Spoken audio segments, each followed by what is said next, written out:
My name is Bidut on Gate AI 277, currently working as HPCL officer and also selected as CPWD JE. So today I'm gonna discuss a topic which is a very important for SSC JE point of view.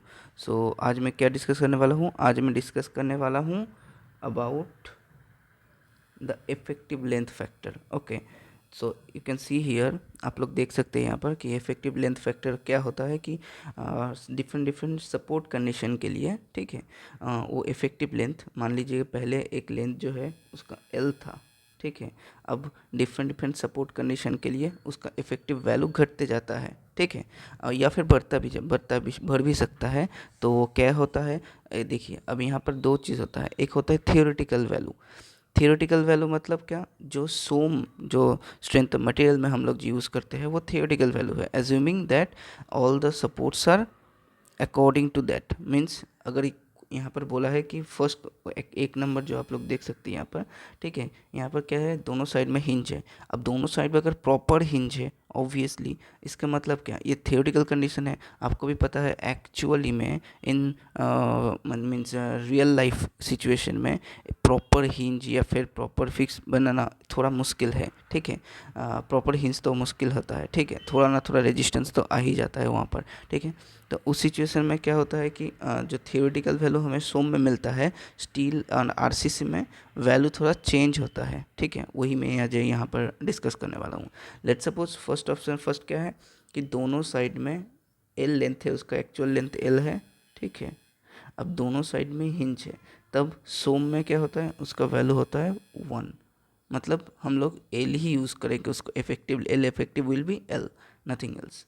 RCC में भी 1 और steel में भी 1, ठीक है. अब देखिए, अब आता है कि इसकी एक साइड हिंज और दूसरे साइड फिक्स्ड, ठीक है, एक साइड री हिंज दूसरे साइड फिक्स्ड.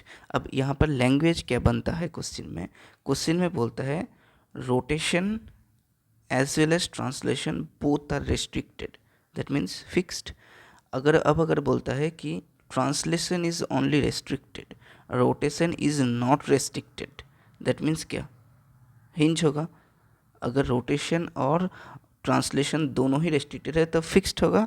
और अगर rotation only restricted, rotation allow है, ठीक है, मतलब क्या, यहाँ पर रोटेशन अलाउ है मतलब क्या, ये रोटेट हो सकता है, ये अगर रोटेट हुआ तो क्या, ये हिंज हो गया, ठीक है. इस केस में क्या होता है, थियोरेटिकल वैल्यू होता है 1/√2, that is equals to around 0.7. अब आरसीसी स्टील में इसका वैल्यू होता है 0.8. अब देख रहे हैं ये वैल्यू सेम नहीं है.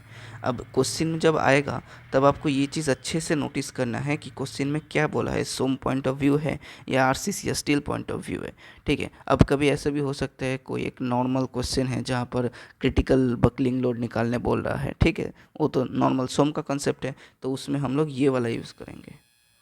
लेकिन अगर कोई आरसीसी का कुछ क्वेश्चन आ रहा है, ठीक है, जहाँ पर हम लोग को इफेक्टिव लेंथ यूज़ करना पड़ रहा है या फिर स्टील का, तो उसमें हम लोग ये वाला वैल्यू यूज़ करेंगे, ठीक है. अब आता है दूसरा कि दोनों side fixed, means rotation as well as translation is restricted in both the ends, ठीक है. इसका वैल्यू होता है 1/2, दैट इज 0.5. अब एक्चुअली स्टील और आरसीसी में क्या होता है, इसका वैल्यू 0.65, 0.65. ओके, नाउ ये आता है, ये एक केस आता है, ठीक है. ये होता है क्या कि one and free and one and fixed, ये अगर होता है तो इसका वैल्यू होता है 2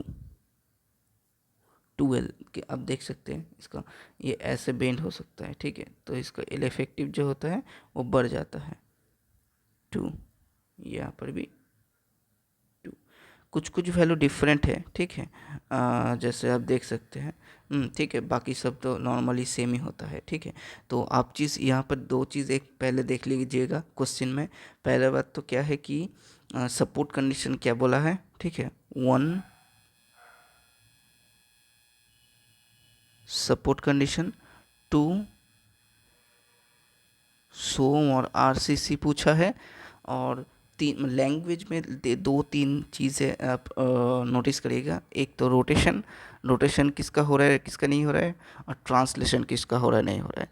बस इतना ही है, ठीक है। चलो, ऑल द बेस्ट। अभी कुछ ही दिन बाकी है, अभी जस्ट अच्छे से प्रिपेयर करते रहो और पैनिक नहीं होने का, ठीक है। सबका अच्छा आएगा एग्ज़ाम, डोंट वरी। चलो, ऑल द बेस्ट।